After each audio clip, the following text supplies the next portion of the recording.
Bonjour, ici Philippe Michaud pour le blog Branchot de Best Buy. Sur le marché, il existe maintenant beaucoup de marques différentes de haut-parleurs sans fil. Et puis parmi toutes ces marques-là, il y a Jam. Jam, c'est une marque qui s'est fait connaître entre autres pour ses petits haut-parleurs. Mais maintenant, l'entreprise souhaite s'attaquer à plus gros, en fait, aux ténors dans le domaine, parce qu'elle vient de lancer deux nouvelles enceintes, en fait, des haut-parleurs plus gros et plus puissants de ce qu'on avait l'habitude de voir précédemment.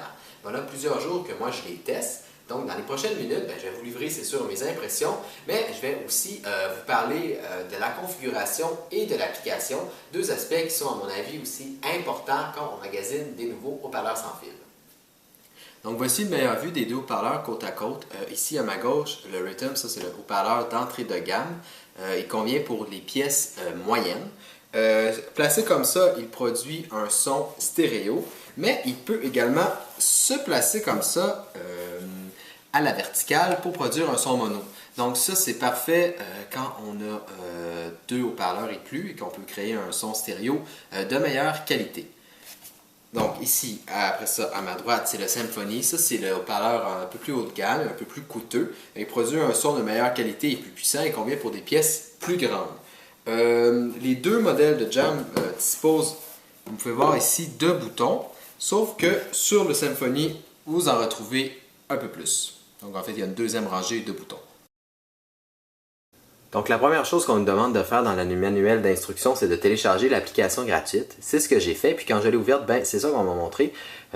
Donc en fait, à peu près la seule option que j'ai, c'est de lancer l'installation, la configuration d'un nouvel appareil. Donc la première étape consiste à brancher dans une prise électrique son haut-parleur.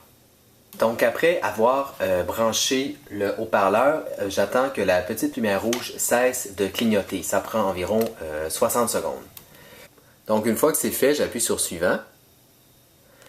J'appuie ensuite sur le bouton Wi-Fi situé à l'arrière de l'appareil. Searching for Wi-Fi connection.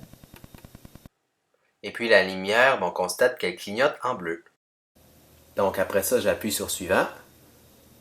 Et puis on me demande d'entrer automatiquement, en fait, je choisis automatiquement mon routeur et puis on me demande d'entrer le mot de passe. Donc, une fois le mot de passe entré, j'appuie sur confirmer. Wi-Fi connected. Et puis la dernière étape, c'est de choisir dans quelle position je vais placer le haut-parleur, soit à l'horizontale ou à la verticale. Et puis, Stereo sound.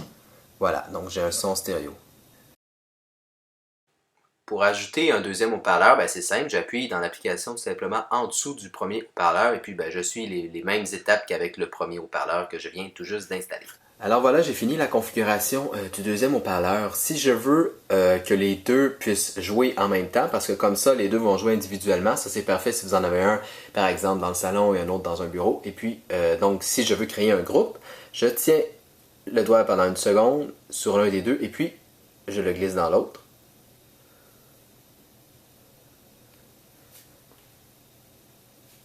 Haut-parleur synchro. Donc, vous pouvez voir aussi que les haut-parleurs maintenant s'expriment en français. On peut régler, une fois qu'on a configuré les haut-parleurs, le langage, la langue plutôt. Donc, j'ai mis en français, bien sûr. Une fois le groupe terminé, je peux régler par exemple l'audio pour chacun des deux haut-parleurs, comme ça. Je peux également changer le canal. En fait, là, les deux haut-parleurs vont sonner comme s'ils étaient stéréo, mais si je veux, j'appuie ici. Canal gauche. Par exemple, le Symphony va être le canal gauche, et puis pour l'autre, Canal gauche.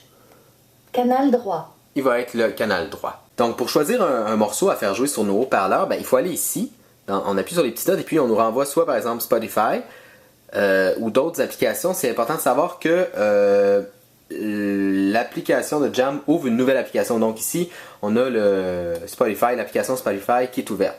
Donc si on veut retourner dans notre application, c'est ça, il faut procéder de la façon suivante. L'application de Jam permet aussi de régler la musique. Là. Mis à part l'audio, on peut faire play, pause, on peut revenir en arrière. Donc c'est à peu près ça. C'est quand même assez limité, mais d'un autre côté, je pense pas qu'on aurait eu besoin de contrôle supplémentaire. Donc, en terminant, je vais vous livrer un peu mes impressions. En fait, tout ce que j'ai à dire, c'est que le Symphony produit un son de meilleure qualité, plus enveloppant. Les basses sont plus accentuées sans pour autant contaminer toute la musique. On entend bien les instruments et ce, peu importe le genre musical qu'on écoute. Je ne dis pas que son petit frère produit un son cacane, mais disons que dans une grande pièce, peut-être que j'en mettrais deux. Donc voilà, si vous avez besoin d'informations supplémentaires, vous pouvez lire ma critique complète sur le blog Branche-toi. C'était Philippe Michaud et je vous dis à la prochaine!